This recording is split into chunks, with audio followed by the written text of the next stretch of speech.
Buenos días, buenas tardes o buenas noches con todas las personas que están viendo este video. Yo soy Nelson Berrú y bueno, seguimos en la segunda parte de lo que es el 28 de octubre. Estamos a 3 días de acabar el mes de octubre, vamos a noviembre y finalmente a diciembre y ya casi a 2 meses de terminar el año bíblico. Esperemos que los siguientes libros sean más fáciles que los evangelios. Yo espero que sí, ¿no? Creo que sí, mejor dicho. Esperemos no estar equivocados, ¿no? Pero ya me he equivocado varias veces. Y bueno, vamos a ver si hoy estudiamos el capítulo 2, el capítulo 3. No, yo creo que sí vamos a poder hacerlo, ¿no? Y bueno, seguimos, ¿no? Me encanta Lucas, dio detalles que eran muy importantes para lo que iba de los evangelios, ¿no? Y bueno, Dios ha sido muy sabio, ¿no? En la manera en que ha logrado, ¿no? O logró, mejor dicho, hacer los evangelios, ¿no? Para mí se hicieron de una manera perfecta, no puedo decir nada más que eso, ¿no? Y bueno, una vez más agradecer a todas las personas que colaboran con el Ministerio de Profecías Bíblicas. Ya sé que sin ustedes todo esto sería imposible, la verdad. Nunca me cansaré de agradecer, nunca, ¿no? Ya que ustedes realmente son los que han impulsado todo esto. Yo, la verdad, como lo he dicho varias veces, yo desde el principio ya me vi derrotado, ¿no? Pero gracias al apoyo que se recibió, pues muchas gracias, mis queridos hermanos, ¿no? Y bueno, sin más preámbulo, vamos a hacer una pequeña oración para comenzar el estudio del día de hoy. Así que por favor acompáñenme, ¿no? Para orar juntos, ¿ya? Padre nuestro que estás en el cielo, santificado sea tu nombre, mi Señor. Gracias por un día más de vida. Mi Dios, una vez más aquí, un pobre pecador, mi Dios, necesitando tu gracia. Tu gracia, mi Dios, que la necesitaremos hoy, mañana y por la eternidad, mi Dios. Que este día, mi Dios, que he iniciado, mi Dios, sábado para unos, o quizás, quién sabe, un simple día particular para otros, sea el día que sea de darnos la victoria sobre el pecado. Que hoy podamos vencer sobre el pecado, solo hoy, mi Dios, solo hoy. Y pues cada día traerá su propio afán, pero hoy queremos vencer al pecado, mi Dios, con tu ayuda. Por favor, quédate con nosotros en el estudio de hoy. Instrúyenos, danos la guía del Espíritu Santo y permítenos seguir realizando este año bíblico hasta el final, si es tu divina voluntad. Te pedimos por todos los pedidos que llegan a Profecías Bíblicas, por el muro de oraciones, mi Dios, por todo. Te lo pedimos todo sin merecerlo. En el nombre de tu amado Cristo Jesús. Amén. Y bueno, empezamos con el capítulo 2. Y nos dice algo muy interesante, que más o menos es una base sólida para la cronología bíblica del Nuevo Testamento. Y no es nada menos ni nada más que una referencia al reinado de Augusto César, ¿no? De este famoso censo que hubo, ¿no? De Augusto César, ¿no? Dice que fue cuando Cireno era gobernador de Siria. Vuelvo y repito, ya les dejé un cuadro, ¿no? De todo esto, ya les he compartido, ¿no? Y ya, hubo un censo. Iban a ser todos empadronados cada uno en su ciudad, ¿no? Había muchas maneras de hacer los censos en la antigüedad, pero una muy conocida y que posiblemente fue la que se aplicó con los judíos es que cada judío tenía que ir a su tribu, vamos a decirlo así, o a su ciudad o su aldea de origen, ¿no? De esta manera, pues obviamente es para saber un poquito, tener un poco controlado lo que es a esta nación que había sido conquistada, ¿no? Hasta el día de hoy se hace este tipo de censos, que se disfrazan con muchas buenas razones, ¿no? Pero bueno, yo sinceramente soy una persona muy desconfiada, muy paranoica también. Yo creo que siempre hay algo detrás de todo eso, ¿no? Pero bueno, de eso ya hemos de hablar quizás algún rato en Apocalipsis, alguna vez que hagamos un tema, ¿no? Porque los censos que se hacen hoy en la actualidad, bueno, ese es otro tema, simplemente vamos a dejarlo ahí. Sea como sea, antes de que naciera Cristo, por nacer Cristo, hubo un censo. Y hoy en la actualidad se va a hacer un censo a nivel internacional. Ustedes me están diciendo, ¿de qué estás hablando, hermano Nelson? Pues bueno, se está tratando de poner a todas las personas en el sistema. para saber quién es quién, de dónde es, qué hace, qué no hace, en qué creen, qué no cree, etcétera, etcétera, etcétera. Ya vamos a hablar de esos temas más adelante, quizás, ¿no? Cuando lleguemos a Apocalipsis 13 más específicamente, quizás. Y bueno, cada uno tenía que ir a su ciudad. José subió a Belén, ¿no? Junto con su esposa. María no tenía por qué dar el censo, eran más los hombres que se le exigía. Pero como María estaba a punto de dar a luz, no, yo creo, yo de José, teniendo a mi esposa ahí a punto de dar a luz, yo no la dejo sola, ¿eh? Yo me la llevo donde sea y como sea y bueno. Entonces yo creo que esta fue la actitud de José, ¿no? Quizás, bueno, también un poco raro, ¿no? Porque no las dejó con algún familiar. Es que ellos tal vez no tenían familiares. Bueno, quién sabe, sea como sea. O el simple hecho para que se cumpla lo que decía la profecía, que nacería en Belén.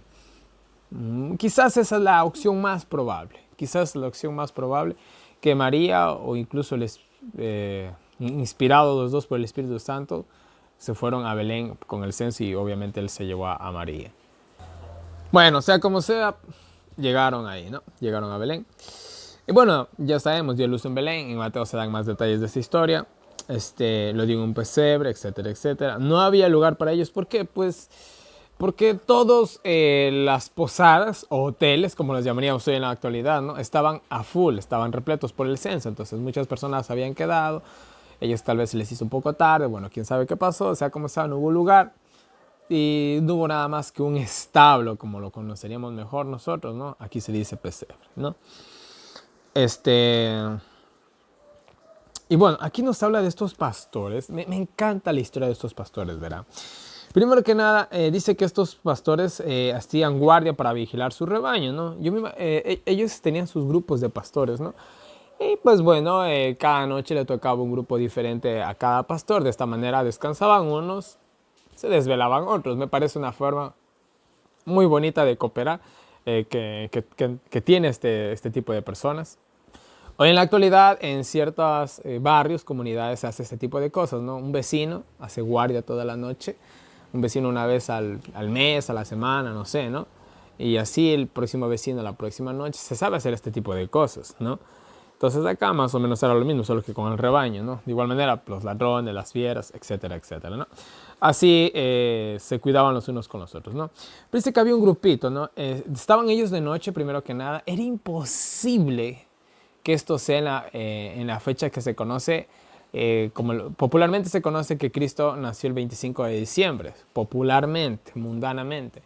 Era imposible que Cristo que Cristo naciera en esa fecha porque los pastores estaban afuera y ningún pastor en sus 5 sentidos, y ni por más loco que hubiera estado, se hubiera pasado la noche afuera en invierno allá que las temperaturas son bajo cero. Bueno, ustedes saben cómo es el invierno allá, ¿no? Aquí, por ejemplo, en Sudamérica no existe eso. Aquí no existe, no existe. Ciertos países por ejemplo, mi país que tiene nevados, conocemos el frío, ¿no?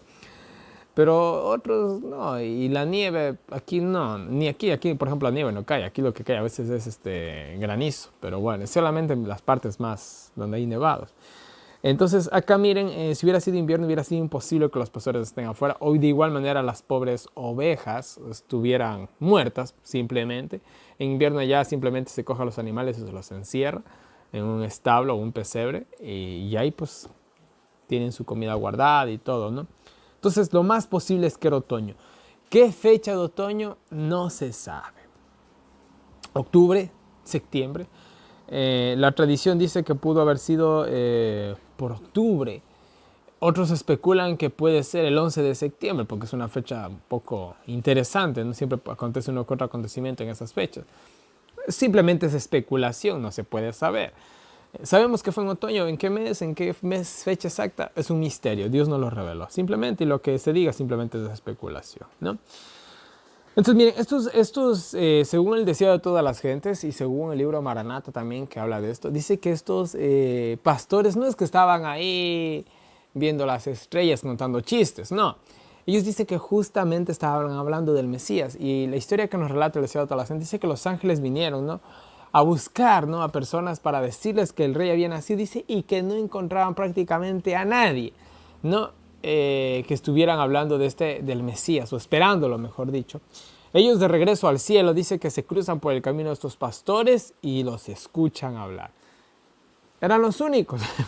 Entonces, ¿qué hicieron? Pues se rebelaron con los pastores, como lo describe aquí, ¿no? Dice que el ángel del Señor vino sobre ellos, ¿no? Y bueno, obviamente ellos, dice que tuvieron temor, como siempre, ¿no?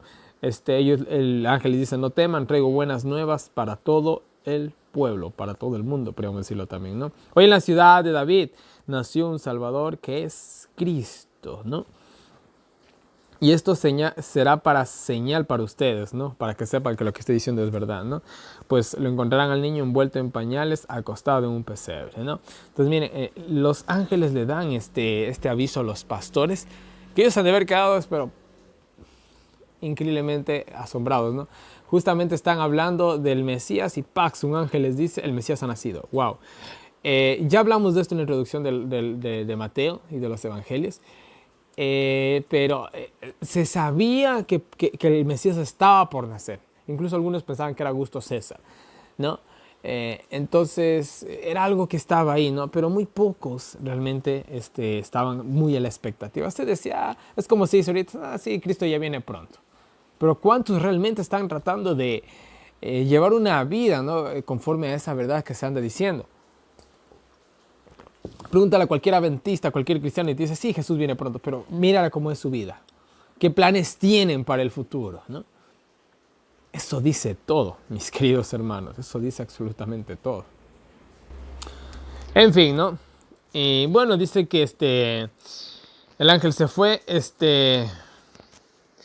A ver, no, perdón. El ángel dice que junto con el ángel un ejército, ¿no? ¿Por qué lo dice un ejército? ¿Cuántos eran? No sabemos, de seres celestiales, ¿no?, que alababan a Dios, ¿no? O sea, ellos, como quien dijera, se abrieron sus ojos, ¿no? Ellos vieron que había un ejército de ángeles alabando, ¿no?, el nacimiento del niño Jesús, del Mesías, del Hijo de Dios. Entonces, wow, ¿no? Debió haber sido algo muy increíble ver todo esto para ellos, ¿no? Al fin y al cabo eran humildes pastores, ¿no? Lo máximo en santidad que tal vez habían visto en esta vida era el templo, ¿no? Y quién sabe hasta qué lugar, hasta qué parte del templo habían visto. Entonces fue algo de realmente hermoso lo que ellos vieron, ¿no? Y bueno, los ángeles decían, gloria a Dios en los cielos y en la tierra, ¿no? Gracia y paz a los hombres, gracia y paz. En el sentido espiritual, obviamente, ¿no? Y bueno, dice que al irse los ángeles, ellos fueron a Belén a ver si era realmente esto verdad, ¿no? Dice que encontraron a Jesús en el pesebre, ¿no? Dice que, bueno, se fueron a mucha prisa, ¿no? Y lo encontraron ahí en el pesebre, ¿no? Contaron, dice, todas las cosas que les habían acontecido, los ángeles, todo, ¿no? Y todos oyeron y se maravillaron, ¿no?, lo que ellos contaban, ¿no? Y según el deseo de todas las gentes, página 44, dice que los pastores incluso le fueron a contar a los sacerdotes, que obviamente yo creo que fueron las primeras personas en las que ellos pensaron, ¿no? Y fueron a contarles, pero, bueno, ya saben, ¿no? No les importó. Qué increíble. Y después tenemos la visita de los sabios de Oriente, los magos, ¿no? Y lo mismo, y no les importó. Y porque Herodes les forzó prácticamente a decir, fue que ellos, digamos, que indagaron un poco y le contaron el asunto, ¿no? Y miren, yo he hablado incluso hasta con pastores, ¿no?, de estos temas y no les ha importado. Y he tenido roces fuertes, ¿no?, en el cual pues, a veces ellos dan prioridad a ciertas cosas, a ciertos mandamientos, hombre, vamos a decirlo así. Yo la última vez que le dije algo a alguien, le dije, Cristo está por venir, le dije, ustedes están tan ocupados, le dije, en esas cosas que no tienen sentido. Y él me dijo, sí, sabemos que Cristo va a venir, me dijo, ¿no? Nada más. Entonces, ¿no? Bueno, ¿qué le vamos a hacer, no? La historia se repite. Los que tanto profesamos que Cristo viene y tantas cosas, a veces somos los que menos importancia le damos, en verdad, ¿no? Con nuestra vida, ¿eh? Y bueno, dice que María guardaba todas estas cosas en su corazón, no las meditaba, ¿no? las analizaba, podríamos decirlo, ¿no? Y bueno, dice que los pastores volvieron glorificando a Dios, ¿no? Por la experiencia, ¿no? Y bueno, ahí se acaba la pequeña historia de estos pastores. Una lección para nosotros, ¿no? Miren, Dios pasó por alto a los más encumbrados de Israel. Y tomó en cuenta unos pastores ahí que estaban al aire libre cuidando ovejas, ¿no? Al igual que el rey David, ¿no? Que no era nadie, no era un muchacho cuidando las ovejas de su padre, ¿no? Pero esas eran las personas adecuadas. Las personas que realmente anhelaban algo, las que estaban a la expectativa de las cosas divinas. No importa, hermanos, qué seamos o qué no seamos, ¿no? Dios nunca ve los títulos, no ve nada de eso. Dios ve el corazón. Nunca nos olvidemos de eso. Y bueno, sigue la historia. Dice que cumplidos... ¿dónde me quedé? Perdón. Cumplidos los 8 días para circuncidar a Jesús, ¿no? Bueno, le pusieron su nombre a Jesús. Parece que al 8º día es cuando le ponían el nombre junto con la circuncisión, por lo visto, ¿no? Bueno, como el nombre que le asignó el ángel antes de ser antes de nacer, ¿no? Y bueno. Y bueno, dice que cuando se cumplieron los días de la purificación, ¿no? Estas leyes ya las vimos en el Pentateuco, así que vamos a pasarlas simplemente por alto, ¿no? Se ve en Levíticos 12, Levíticos 12 está todo esto, ¿no? Dice, cuando se cumplieron los días de la purificación, sobre todo de María, estamos hablando aquí, ¿no? Conforme a la ley de Moisés, dice que trajeron a Jerusalén para presentarle al Señor, ¿no? Bueno, para purificarse ella, para presentar al niño, hacer una pequeña dedicación. No, también esta presentación que se le hacía a Jesús era esta consagración que se tenía que hacer con todos los primogénitos, etcétera, etcétera, etcétera. Esto también ya lo vimos con la Pascua, pero el reemplazo de Jesús eran los levitas. Ya todo eso hemos visto, ¿no? Y bueno, aquí vemos que Jesús cumplió la ley siempre, porque Jesús cumplió la ley hasta que la ley cumplió su propósito, ¿no? Se circuncidó, se lo presentó, y bueno, etcétera, etcétera, muchas cosas más. Pero cuando ya él murió en la cruz, pagó la ley, pues ya no tenía sentido guardarla. Es como lo que yo les he dicho, ¿no? Hablando de la ley dominical. ¿Qué tal si hoy día se dicta la ley dominical? ¿Tendría sentido ir el próximo sábado a la iglesia? Ya no tiene sentido, porque ahorita se empieza el mensaje de los 3 ángeles y no lo vamos a dar desde las iglesias. Ya hemos de estudiar todo esto cuando llegamos a Apocalipsis, ¿no? Entonces, esto, ¿no? Jesús cumplió la ley mientras era de cumplirse, ¿no? Desde que era un bebé, ¿no? En fin. Y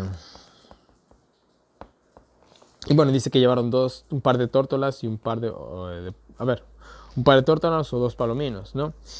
Esta era la ofrenda de los pobres. Vemos que José y María eran muy, muy, muy, muy, muy humildes. Y obviamente Jesús también, ¿no? Entonces, porque estaban dando la ofrenda de los pobres, ¿no? Y bueno, dice que había un hombre justo, ¿no? Llamado Simón, ¿no?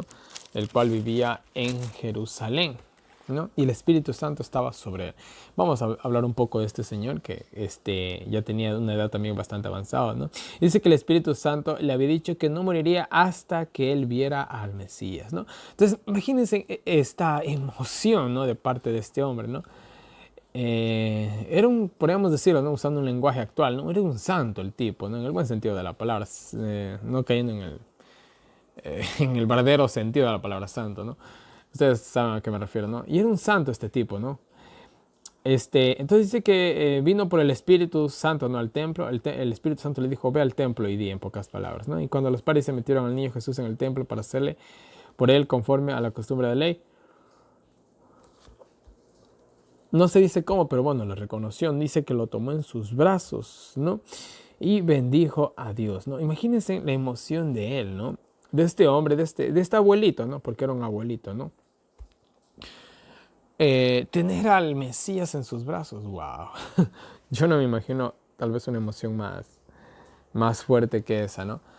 Él, ¿no? O sea, tener ahí al Mesías en tus brazos debe haber sido un privilegio que muy pocos seres humanos van a poder contar por la eternidad, ¿no?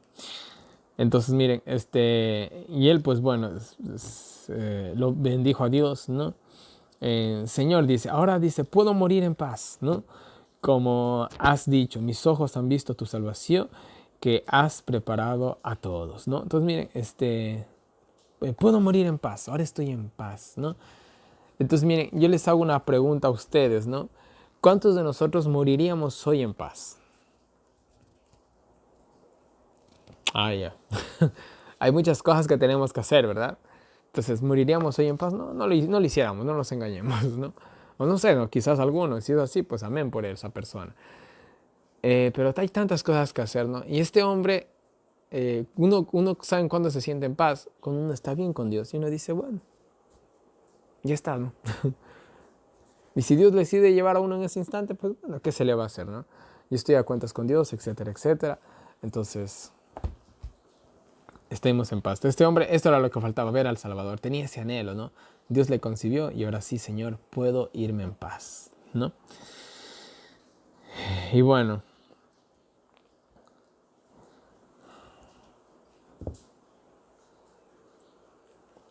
aquí habla de la salvación, ¿no? Que había preparado todos los pueblos. Pues bueno, Jesús no vino solamente por los judíos, sino por todo el mundo. Y bueno, sigamos, dice, luz a los gentiles, gloria a Israel, ¿no? Es lo que iba a traer el Mesías, ¿no? Los padres se maravillaron, ¿no? Por lo que decía, dice Simeón, ¿no?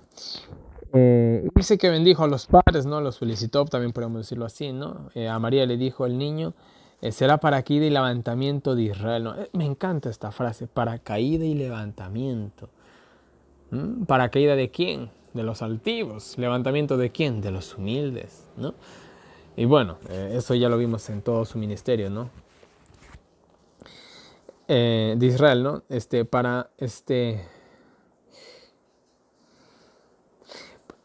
Para manifestar las intenciones del corazón de muchos de igual manera, ¿no? Y bueno, que ya hemos visto dos libros analizando la vida de Jesús, ¿no? E hizo una obra increíble, simplemente, ¿no? Hizo una obra increíble en todo su ministerio. Reveló el corazón de tantas personas, de buenos, de malos, de gentiles, de israelitas. O sea, bueno, ya sabemos todo eso nosotros, ¿no? A María le dijo, una espada atravesará tu alma, ¿no? Se refiriendo a que ella iba a ver la muerte de él, ¿no? Y qué madre, así sea un hijo adoptivo, ¿eh? Así sea un hijo adoptivo, porque las mujeres tienen un amor que nosotros los hombres siempre les vamos a envidiar, siempre las vamos a envidiar, ¿no? Las mujeres tienen un amor, tienen una facilidad para llorar, uno solamente llora cuando se golpea el dedo con un martillo, nomás. Tienen ese don tan bonito que Dios les ha dado que yo de manera personal les envidio, sinceramente, ¿no? Entonces, María, las madres no tienen esa emoción más fuerte, ¿no? Nosotros somos casi piedra, algunos de nosotros, pero las mujeres no, tienen esa emoción tan fuerte, ¿no? Entonces, aquí se describe el dolor que ella iba a sentir, ¿no? Pero no nos confundamos, era el dolor que puede sentir cualquier madre al ver a su hijo morir, de las circunstancias que sea. Hay madres incluso que en casos muy tristes, yo no digo que esto está bien, pero en casos muy tristes hasta se mueren de la tristeza. ¿Qué tan grande tiene que ser ese dolor? No me lo imagino y no quisiera, la verdad, sentirlo nunca, ¿no? Entonces, aquí se describe el dolor que ella iba a pasar, ¿no? Pero esto no hace, vuelvo a repetir, a María especial, o por como dice la Iglesia Católica, que el sufrimiento de ella fue como el sufrimiento de Jesús. No, no, para nada. Jesús llevó el peso de los pecados de todo el mundo encima de él. María que llevó el peso de ver a su hijo morir. Hay madres que han visto a veces tristemente en esta vida, ¿no? En esta vida se ve todo tipo de cosas. Pero hay madres que han visto morir a veces a todos sus hijos. Un dolor horrible, ¿eh? Entonces, sí, María sufrió, pero es el sufrimiento de cualquier mujer, ¿no? No la hace especial ni única por este sufrimiento, ¿no? En fin, dice que, bueno, también dice que llegó aquí una mujer este mismo día, Ana, que era profetisa, ¿no? Bueno, tenía este nombre de esta Ana de la antigüedad, ¿no? Ustedes saben de cuál Ana estamos hablando. Tenía 84 años, era muy anciana, ¿no? Dice que a los 7 años de casada había perdido a su marido, ¿no? aquí nos da un dato un poquito medio curioso. Podríamos decir que un dato un poquito hasta irrelevante en el relato bíblico. Disculpen la expresión que voy a utilizar ahora, pero ¿a quién le importa? Disculpen la expresión, vuelvo a repetir, pero quiero que me entiendan. ¿A quién le importa saber cuántos años había esta mujer vivido con su esposo? ¿A qué aporta esto al relato bíblico, podríamos decir? En nada, podríamos decirlo, ¿verdad? Pero yo vuelvo y repito, todo lo que está puesto en la Biblia no es porque alguien dijo, bueno, vamos a escribir esto porque suena bonito. De hecho, esto no suena ni siquiera interesante. Pero mire, esta mujer primero que era muy anciana, ¿no?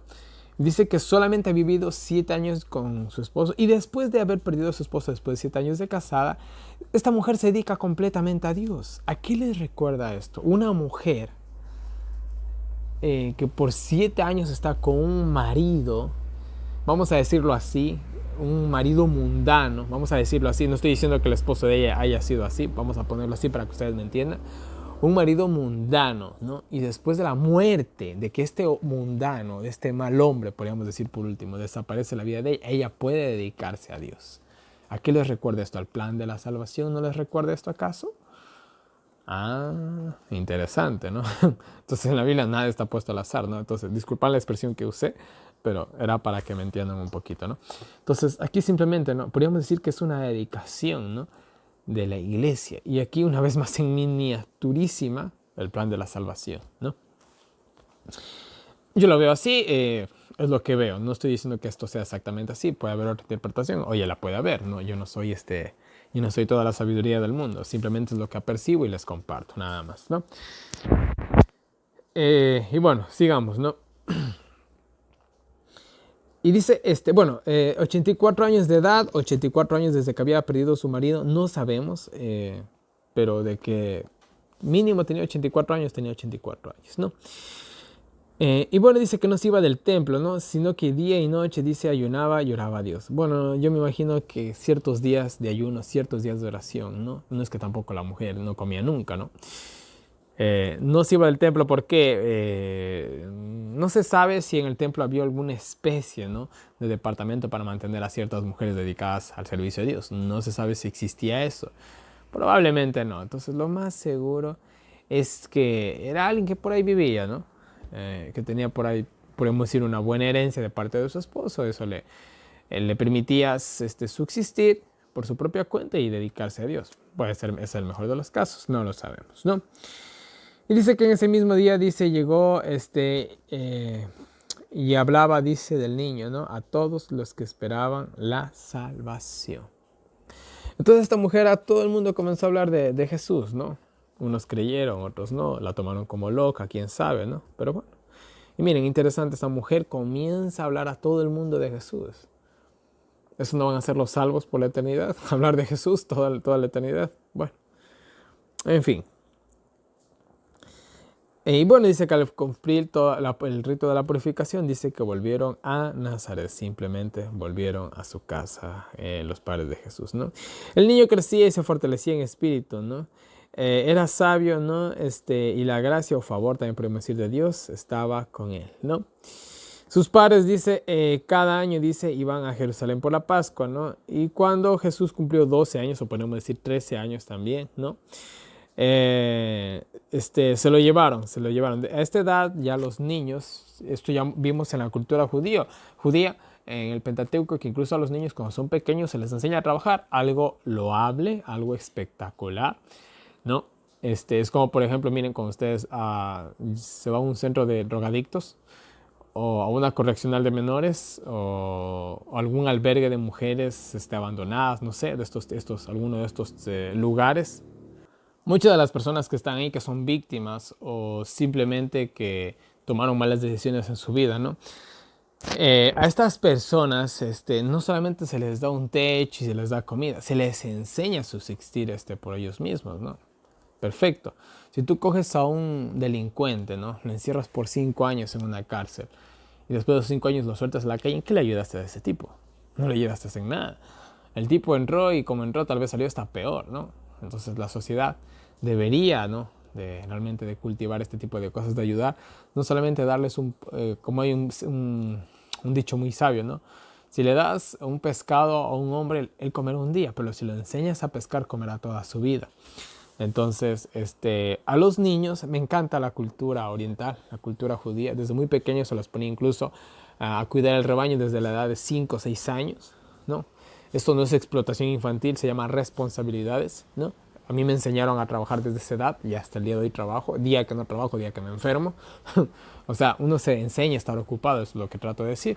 Uno se evita mucha vagancia, y ustedes ya saben, mente desocupada, taller del diablo, dicen, ¿no? Entonces a los niños o adolescentes judíos ya se los considera como hombres a la edad de 13 años, que esa fue haber sido la edad que ya tenía aquí Jesús, que debió haber cumplido sus 12 años en otoño, y estamos en Pascua, pues ya había empezado el año, podríamos decir, cristiano. Entonces ya prácticamente se contaba como si tuviera 13 según el cálculo judío. Entonces ya aquí se lo consideraba, podríamos decir, un hombrecito. Entonces ya tenía que comenzar a ser responsable con cada uno de los mandamientos de Dios. Acuérdense que para la Pascua, tabernáculos, Yom Kippur, el Pentecostés creo que también, bueno, las fiestas más importantes tenían que ir todos los hombres. Entonces ya desde muy pequeños se les enseñaba esto a ellos, ¿no? Espectacular, excelente en ese sentido, ¿no? Entonces se lo llevaron a Jesús, ¿no? Ya pues ya tenía la edad, ya estaba entrando, ya estaba siendo hombre, por así decirlo, ¿no? Y bueno, al regresar ellos, ya cuando se cumplió la fecha para regresar, dice que ellos no se dieron cuenta y se quedó en Jerusalén Jesús, ¿no? Y obviamente, esto ya vimos también en el Antiguo Testamento. La gente, como en ese tiempo, no había carros. Entonces, y los caminos no eran como son ahora, que hay un policía en cada esquina o alguna cámara de vigilancia. Entonces la gente viajaba en grandes caravanas. De esta manera, por ejemplo, todo el pueblo cogía y viajaba hoy. O bueno, no todo el pueblo, quizás se quedaban algunos cuantos para cuidar. Pero viajaba un grupo grande, ¿no? Entonces de esta manera se cuidaban y, bueno, los ladrones no se acercaban ahí, pero hablamos de una caravana de 50 a 100 hombres. ¿Quién se va a acercar ahí? Tendría que tener demasiado valor para hacer una hazaña así. De esa manera se protegían. Pero habían tanto caravanas de hombres como de mujeres, ¿no? Lo cual, pues, hombres con hombres hablando de cosas de hombres, mujeres pues, con mujeres hablando de cosas de mujeres, ¿no? Entonces, José debe haber pensado que estaba con María y María pensaba que estaba con José, ¿no? Entonces fue por eso que ellos no se dieron cuenta que les faltaba Jesús, ¿no? En fin. Entonces, al darse cuenta, ellos comenzaron a buscar en los parientes, pero no estaba, ¿no? Lo buscaban a Jesús y el pobre estaba re perdido, ¿no? Al no hallarlo, pues ellos preocupados, como todo buen padre, dice que volvieron a Jerusalén, ¿no? Al tercer día dice que lo encontraron con los doctores de la ley, ¿no? Y él, pues bueno, estaba ahí escuchándoles y preguntándoles, ¿no? Entonces, mire, al tercer día ellos cogen y, ¿no? Llegan al templo, escuchan una voz familiar, es Jesús, ¿no? ¿Pero qué estaba Jesús? Miren, aquí Jesús estaba usando una estrategia que es muy buena, yo la sé utilizar de hecho cuando debato. Dice que le estaba escuchando y preguntando. Ya, y obviamente que el tema, si no mal recuerdo, según lo dice el adolescentes, el tema que estaban debatiendo era el Mesías, ¿no? Entonces Jesús decía, pero Isaías no decía que iba a morir como oveja llevada al matadero. Entonces los doctores se quedaban en blancas, ¿no? Y este muchacho se hacía como que no sabía, ¿no? Cuando sí sabía realmente, ¿no? Y de esta manera los ponía a pensar. Esta es la mejor manera, y de hecho cuando uno predica a una persona para hacerla pensar, se le pregunta, ¿verdad? Así como sé hacer yo, que yo sé que ustedes no me pueden contestar. Yo les hago preguntas para llamarles la atención. Es una estrategia que se utiliza. Bueno, cualquiera que sabe un poquito de llamar la atención, de oratoria, pues sabe estas técnicas, ¿no? Y Jesús pues lo estaba utilizando, ¿no? No es una manera de manipulación, es una manera de tener la atención de las personas, ¿no? Y de esta manera también para que las personas no se ofendan, porque si uno coge y dice, no, la profecía dice que él iba a ir como oveja al matadero, suena como un desafío, que es muy diferente cuando uno lo hace como una pregunta, uno entre comillas se rebaja, ¿no? Entre comillas, ¿no? al nivel de esa persona y espera la sabiduría de ella, ¿no? Y ella obviamente pues, se siente comprometida en responder. Pero bueno, en fin, esta es la manera en que estaba aquí Jesús hablando, ¿no? Y dice que los que le oían se admiraban, ¿no? De su inteligencia y de su respuesta, ¿no? Incluso el deseo de todas las gentes da más detalles de esto. Dice que ellos se quedaron, podríamos decirlo como decimos en mi país, se quedaron locos, ¿no? Al ver a un muchacho de 12, 13 años, tanta sabiduría, cómo les resultaba a ellos que eran viejos, ¿no? En el conocimiento de la ley de Dios, y no podían con este muchacho, ¿no? Este muchacho les ponía a pensar. Entonces, ellos obviamente vieron que era un chico pobre y todo, entonces ellos se quedaron pensando, si a este se lo pudiera educar, ¿qué sería un profeta, no? O sea, fue algo increíble, ¿no? Pero nosotros sabemos que lastimosamente la teología de ellos estaba muy corrompida. Si Jesús o Juan el Bautista hubiera estudiado con los doctores de la ley de esa época, toda su obra se hubiera ido a la basura, ¿no? Porque ellos le hubieran puesto su manera de pensar. Hoy pasa lo mismo, yo ya les he compartido esto, ¿no? Yo conozco gente que vale oro, se han ido a estudiar a ciertas universidades, a un estudio superior y lastimosamente se han perdido ahí, ¿no? Les han cambiado la manera de pensar. Bueno, dice que cuando le vieron, sus padres se asombraron. ¿Por qué? Según el deseo de toda la gente, es página 60, dice que su rostro brillaba. Me imagino que no debió haber sido una luz insoportable, una luz tenue, pero brillaba en algo. No, entonces ellos ahí por primera vez vieron los rasgos de divinidad de su hijo. Y obviamente que eso en sí, si ellos tal vez estaban hasta enojados con Jesús, les bajó un poco el ánimo. Porque en ese instante recordaron que no era su hijo del todo, él era el Mesías, ¿no? Entonces, quizás si es que estaban airados o enojados, tal vez se les bajó un poquito los humos, como se dice, ¿no? Y bueno, María les reclamó un poco y miren la respuesta de Jesús, ¿no? ¿Por qué me buscan? ¿No saben que tengo que estar en la casa de mi padre? ¿No? Una respuesta que ellos no le entendieron, pues podríamos decirle entre comillas que se habían olvidado de que era el Hijo de Dios, ¿no? En la casa de mi padre, pero José debe haber dicho yo soy tu padre, ¿no? Pero no era el padre. Y María del todo, tampoco era la madre, podríamos decirlo, ¿no? En fin, obviamente Jesús, ¿no? Quería estar en el templo, porque al fin y al cabo el templo era la casa de Dios. Y él como hijo de Dios tenía que ver, ¿no? Que las cosas se hagan bien. Miren, por ejemplo, yo ahorita estoy grabando este video y ya hace como, creo que 2 semanas, estoy absolutamente solo en mi casa, ¿no? Y pues bueno, mis padres me han dejado aquí. Ellos tienen la confianza de que no solamente voy a estar aquí, sino que también voy a cuidar, voy a tener la casa limpia, ¿no? O sea, ellos tienen esa confianza, ¿no? Y es por último, ni siquiera me dicen, oye, estarás limpiando la casa. Ellos saben que yo voy a hacer eso. Entonces, eso está implícito, ¿no? Yo voy a cuidar la casa de ellos, ¿no? Que al fin y al cabo, de cierta manera, como una vez una señora me dijo, yo le dije, no, yo le decía, yo vivo en la casa de mis papás. Y ella me dijo, no diga así. Y le digo, pero ¿cómo no diga así? No diga así, dice, es que esa no es la casa de sus papás, esa también es su casa. Le digo, es que, pero no, le digo, pero son las casas de... No, dice, no. A ver, dice, y si a sus papás les pasa algo, dice, ¿con quién queda eso? Bueno, pues digo, obviamente queda, le digo, con los hijos, pues le digo, ¿no? Ya. Y usted dice, ¿para quién dice cree que su padre o los padres, dice, hacen esas cosas? ¿Para ellos o para los hijos? Y yo le dije, bueno, para los hijos. Entonces dice, no diga la casa de sus papás, diga mi casa, porque esa casa también es suya, me decía ella, ¿no? Y bueno, me dejó pensando, es algo que yo nunca había visto, ¿no? En esa perspectiva. Entonces Jesús estaba aquí cuidando la casa de su padre, ¿no? En ese sentido, ¿no? Porque era la casa de él también, ¿no? ¿Sí me entienden, no? Y con el ejemplo que puse creo que me entendieron hasta un poquito mejor, ¿no? No entendieron ellos muy bien, ¿no? Y bueno, siguieron su camino, ¿no? Volvió con ellos a Nazaret. Y bueno, dice que estaba sujeto a ellos, ¿no? Miren, a pesar de que Jesús era el Mesías, era el Hijo de Dios, José no tenía como padre absolutamente nada con él. él igual respetaba, ¿no? Respetaba, ¿no? Así como cualquier inquilino que visita un hogar. Oye, hay sus reglas, hay su respeto.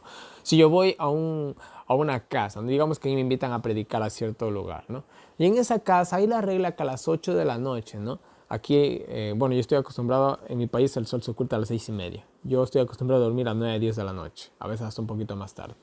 Pero si en esa casa que yo voy, hay la costumbre de que todas las luces se apagan a las 8 de la noche, oye, ¿yo qué voy a hacer? Pues tengo que adaptarme, ¿no? Estoy en casa ajena, tengo que respetar, ¿no? No es mi casa, pero tengo que respetar. No es mi costumbre, pero tengo que respetar. Estoy en casa ajena, ¿no? Entonces, miren, a pesar de que Jesús del todo no era el hijo de José y de cierta manera podemos decir tampoco el hijo de María, en el sentido divino, respetó, ¿no? Como todo buen hijo. Y en ese sentido también dio un ejemplo a los niños, ¿no? A los jóvenes e incluso a los adultos. Y todo esto mientras María dice que guardaba todas estas cosas en su corazón. O sea, ella iba analizando, ¿no? Iba aceptando también la idea de que él era el Hijo de Dios, ¿no? Y bueno, dice que Jesús crecía en sabiduría, en estatura, en gracia, ¿no? Con Dios y con los hombres, ¿no? Entonces, bueno, podemos decirlo que...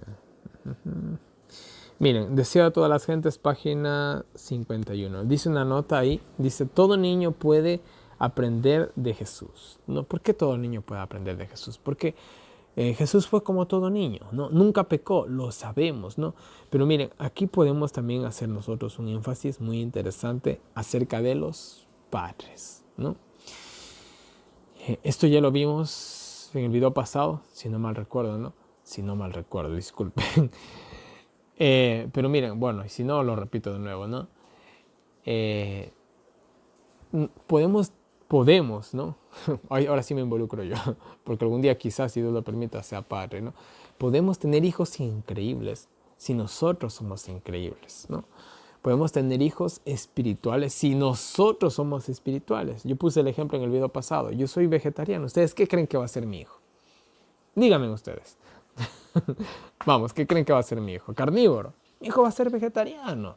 Ya, ni siquiera se lo voy a imponer. Va a ser algo que él se va a adaptar y se acabó.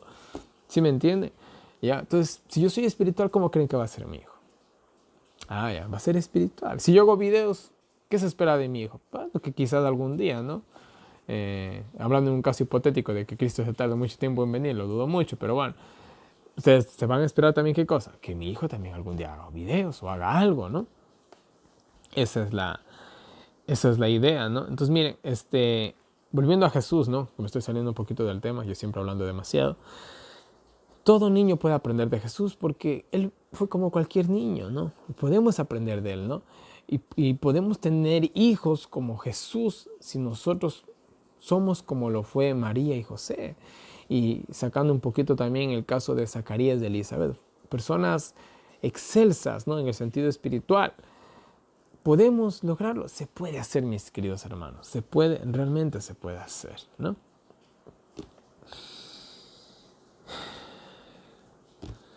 Gracias a sus padres, gracias a la oración, gracias al estudio que recibió de María, sobre todo su madre, ¿no? Esto lo podemos leer en el Deseo de todas las gentes, si no mal recuerdo, ¿no? María fue la maestra de Jesús. Madres tienen una responsabilidad increíble con sus hijos, ¿no? En la Biblia dice que la mujer criando hijos se salvará. No se refiere a que una mujer coge y tenga 15 hijos, no se refiere a eso.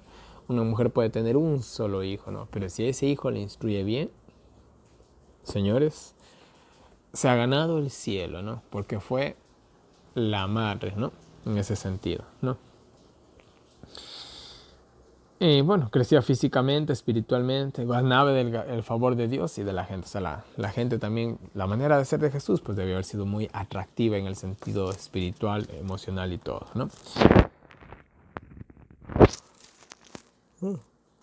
Y bueno, para terminar el capítulo 2, vamos a leer las citas, que son bastantes.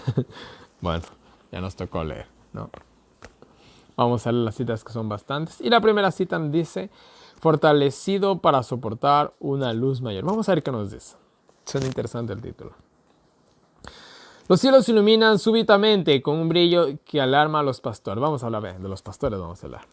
No saben la razón de este gran espectáculo. Al principio no disciernen las miriadas de ángeles que están congregadas en los cielos. El brillo y la gloria de la hueste celestial iluminan y llenan de gloria toda la planicie. Los pastores están aterrorizados por la gloria de Dios. Me hubiera pasado lo mismo.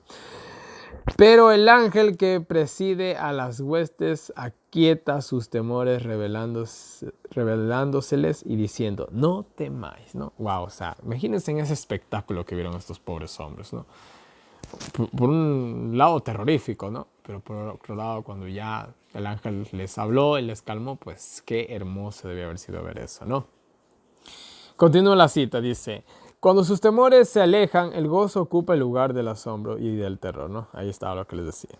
Al principio no podían soportar el resplandor de la gloria que acompañaba a toda la hueste celestial y que súbitamente irrumpió sobre ellos. Un solo ángel aparece ante la mirada de los vigilantes pastores para disipar sus temores y hacerles conocer su misión. A medida que la luz del ángel los rodea, la gloria descansa sobre ellos y son fortalecidos para soportar la luz mayor y la gloria mayor que acompaña a las miriadas de ángeles celestiales. Amén, qué bonito, ¿no?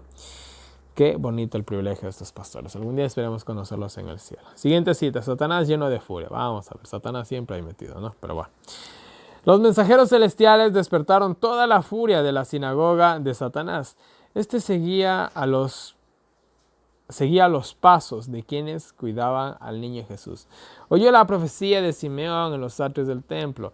El hombre que había esperado por mucho tiempo la consolación de Israel, el Espíritu Santo estaba sobre él, y fue al templo llevado por el Espíritu. Tomando al Salvador niño en sus brazos, bendijo a Dios y dijo, ahora Señor, despides a tu siervo en paz conforme a tu palabra, porque han visto mis ojos tu salvación, la cual has preparado en presencia de todos los pueblos. Luz para revelación a los gentiles y gloria de tu pueblo Israel. Satanás se llenó de furia cuando vio que el anciano Simeón reconocía la divinidad de Cristo. Bueno, cada uno de estos actos a Satanás no le agradaba mucho. ¿Por qué? Porque el hecho, ¿no?, de tener al Mesías aquí en la tierra, que crezca, que ciertas personas lo vayan reconociendo, era muy preocupante para él, ¿no? Ya que se estaba jugando su salvación, por ejemplo, decirlo así. Bueno, siguiente cita, dice, en la atmósfera del cielo. Tan pronto Simeón vio al niño en los brazos del sacerdote, fue divinamente impresionado, ¿no? Bueno, lo que no sucedió con el sacerdote, ¿no? Que el sacerdote vio un niño más, ¿no? Quizás ese día, quién sabe cuántos niños habían llegado, ¿no? Y dijo, bueno, un niño más. Pero Simeón, no. Simeón, que tenía su percepción espiritual más clara, se dio cuenta de una, que era el Mesías, ¿no? Simeón comprendió que tenía en sus brazos a aquel que es el camino, la verdad y la vida. En ese momento no había nada en la apariencia externa de Cristo que le diera esa seguridad. Pero Simeón había vivido en la atmósfera del cielo. Los brillantes rayos del sol de justicia le daban discernimiento espiritual. Su deseo predominante había sido ver a Cristo. La pureza de su vida correspondía con la luz que había recibido y estaba preparado para la revelación de la gran verdad de que ese niño desvalido era el ungido del Señor. El mismo Mesías, gozo y regocijo transfiguraron su rostro mientras tenía en sus brazos al don más precioso de Dios para los hombres. Su mente iluminada recibió la luz que fluía de la fuente de toda luz. Vio que Cristo era la esperanza tanto de los gentiles como de los judíos. En su mente no existían las murallas de la tradición levantadas por el prejuicio judaico. Comprendió que el Mesías debía traer redención a todos. ¿Ve? Él, a diferencia de los muchos, sabía perfectamente que Jesús iba a morir por nuestros pecados. Podríamos decirlo así en pocas palabras, ¿no? Percepción espiritual al máximo. ¿Cómo conseguimos eso? Pues orando y estudiando. Eso sí, muchísimo, ¿no? Seguimos, dos clases representadas, dice. Simeón y los sacerdotes representaban a dos clases, los que son guiados por el Espíritu de Dios, porque están dispuestos para ser instruidos, y los que negándose a recibir la luz que los conduciría a toda verdad, son guiados por el espíritu de la potestad de las tinieblas, y diariamente son conducidos a una oscuridad más profunda. Simeón entendió por iluminación divina la misión de Cristo. El Espíritu Santo impresionó su corazón, pero los sacerdotes y gobernantes estaban llenos del espíritu del enemigo de Dios. Y el mismo espíritu influye hoy en las mentes humanas, dominando con poder el corazón de los hombres y anulando las exhortaciones del Espíritu. Uy. Mis queridos hermanos, esos podemos ser nosotros. Podemos ser nosotros. No señalemos con el dedo a otros, ¿no? Siguiente cita. Judíos piadosos esperaban día y noche. Los judíos piadosos esperaban la venida del Mesías, creían en ella y oraban fervientemente por ella. Dios no podía manifestar su gloria y su poder a su pueblo mediante su sacerdocio corrompido. Miren, repito. Dios no podía manifestar su gloria y su poder a su pueblo mediante su sacerdocio corrompido. Estaba corrompido el sacerdocio, ¿no? Hoy pasa lo mismo en todas las iglesias. El tiempo fijado para favorecer a su pueblo había llegado. La fe de los judíos se había entenebrecido porque se habían apartado de Dios. Muchos de los dirigentes del pueblo introducían sus propias tradiciones y las hacían obligatorias para los judíos como los mandamientos de Dios. Esto ya lo hemos visto, ¿no? Los fariseos, ¿no? Los judíos creían en Dios y confiaban en que Él no dejaría a su pueblo en esa condición de ser un reproche para los gentiles. Él había levantado un libertador en el pasado cuando ellos en su angustia habían recurrido a Dios. Por las predicciones proféticas pensaban que había llegado el tiempo señalado por Cristo cuando vendría el Mesías y creían que cuando viniera tendría una clara revelación de la voluntad divina y que sus doctrinas serían liberadas de las tradiciones e inútiles ceremonias que habían confundido su fe. Los ancianos judíos piadosos esperaban día y noche la venida del Mesías y oraban para que pudieran ver al Salvador antes de morir. Anhelaban ver que la nube de ignorancia y fanatismo se despejara de la mente del pueblo, ¿no? Y bueno, en parte pasó, en otra parte no. Bueno. Siguiente cita, un ejemplo de lo que los niños se pueden esforzar por ser. Vamos a ver qué nos dice hablando de los niños. No es correcto decir, como muchos escritores han dicho, que Cristo era como todos los niños. No era como todos los niños. Muchos niños son descarriados y conducidos mal. Pero José y especialmente María mantuvieron delante de ellos el recuerdo de la paternidad divina de su niño. Jesús fue instruido de acuerdo con el carácter sagrado de su misión. Su inclinación hacia lo correcto era una constante satisfacción para sus padres. Las preguntas que les hacía los inducía a estudiar con su fervor los grandes elementos de la verdad. Las conmovedoras palabras de Jesús en cuanto a la naturaleza y el Dios de la naturaleza habrían iluminado en sus mentes. O sea, los dos aprendían, podemos decirlo así, tanto padres como el niño, ¿no?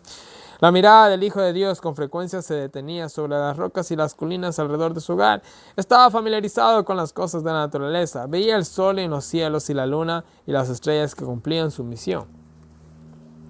Con sus cantos daba la bienvenida a la luz matinal. Escuchaba a la alondra que gorgojeaba música para su Dios, y Jesús unía su voz a la voz de alabanza y gratitud, ¿no? Cantaba, ¿no? Jesús era un ejemplo de lo que todos los niños se pueden esforzar por llegar a ser, si sus padres buscan al Señor con sumo fervor. Y si ellos cooperan con sus padres en sus palabras y acciones, manifestaba tierna simpatía por todos. Su compañía era un bálsamo curativo y sedante para los desanimados y deprimidos. Nadie que mirara el rostro infantil radiante de la animación podría decir que Cristo era exactamente como los otros niños. Era Dios en carne humana. Cuando sus compañeros lo instaban a hacer lo malo, la divinidad refulgía a través de la humanidad y se negaba decididamente. Rápidamente distinguía entre lo correcto y lo incorrecto y colocaba al pecado a la luz de los mandamientos de Dios, levantando la ley como un espejo que reflejaba luz sobre lo malo.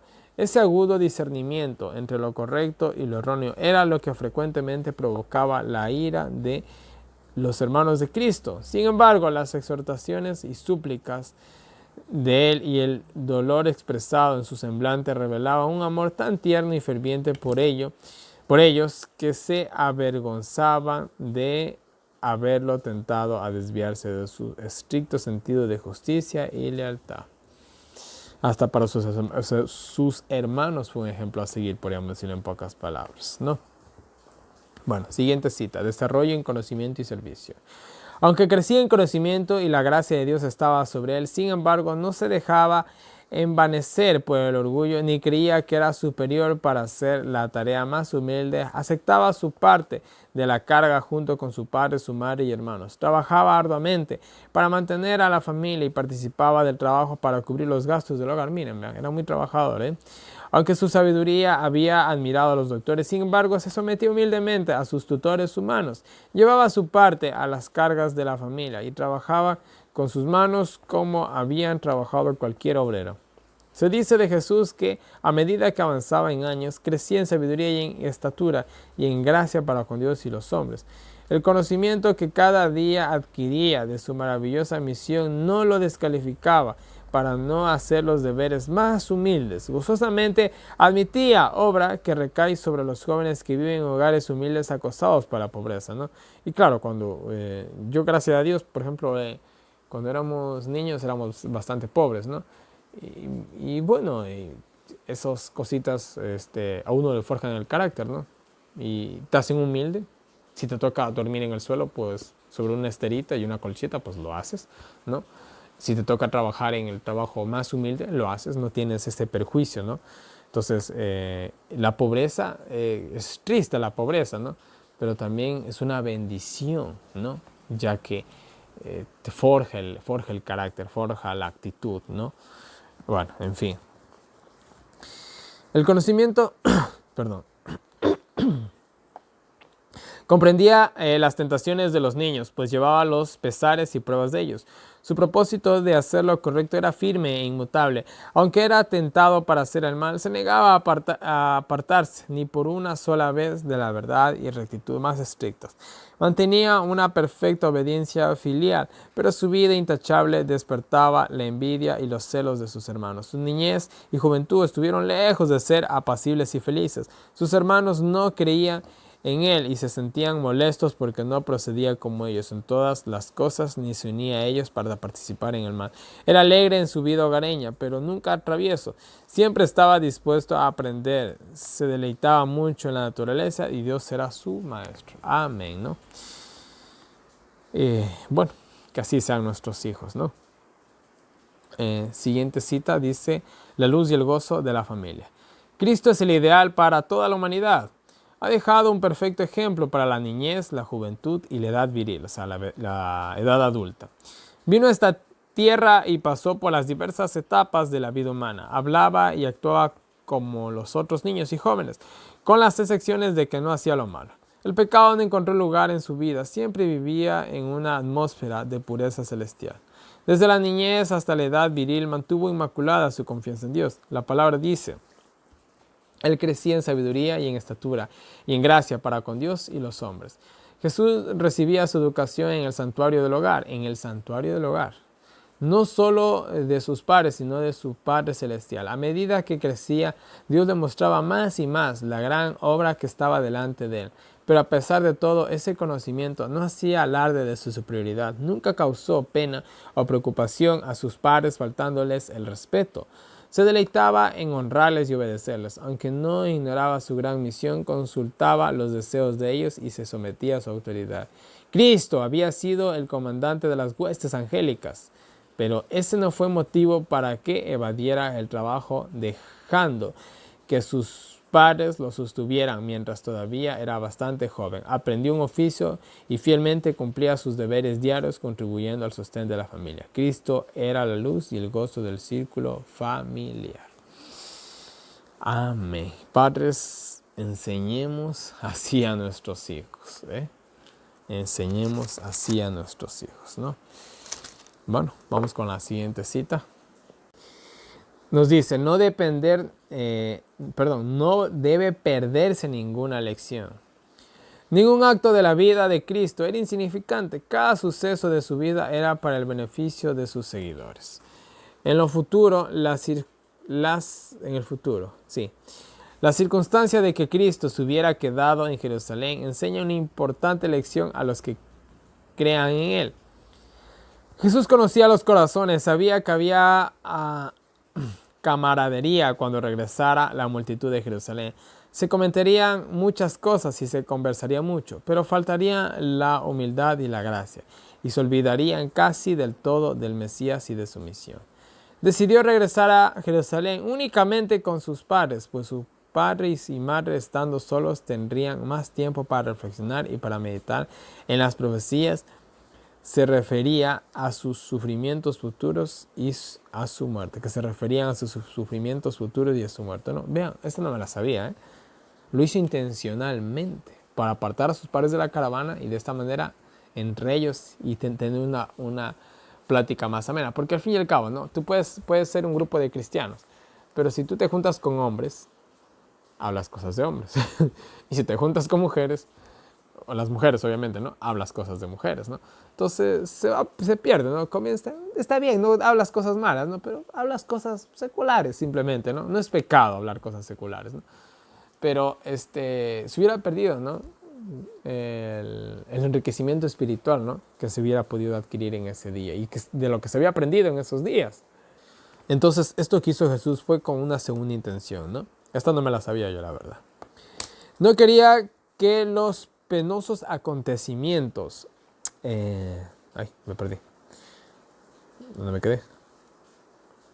Ya, acontecimientos que ellos sufrirían cuando Él sacrificara su vida por los pecados del mundo, les resultaran nuevos e inesperados. Cuando regresaron de Jerusalén, estuvo separado de ellos.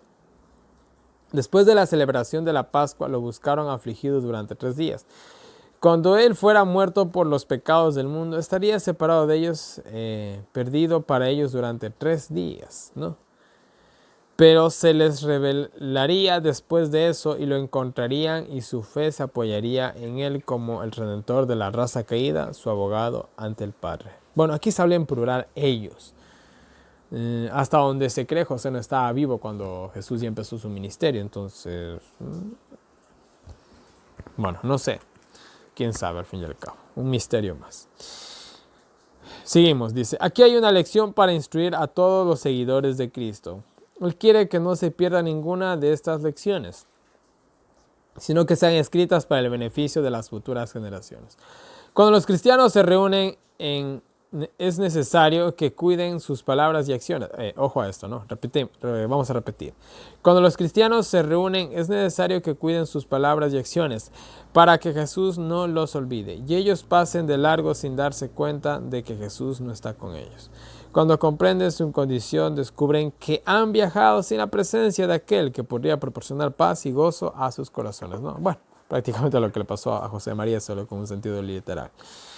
Y se emplean días en volver y buscar a aquel a quien deberían haber retenido consigo durante cada momento. Jesús no será hallado en compañía de aquellos que descuidan la presencia de Él y que conversan sin referirse a su Redentor, en quien afirman que se centran sus esperanzas de vida eterna. Jesús evita la compañía de los tales y también le evitan los ángeles que cumplen las órdenes divinas.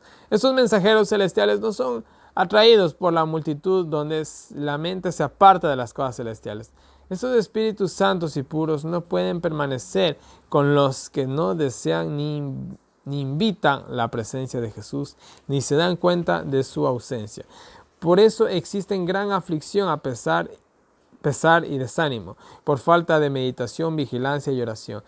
Han perdido todo lo que es valioso, no están con ellos los rayos divinos que emanan de Jesús para animarlos con su preciosa influencia elevadora.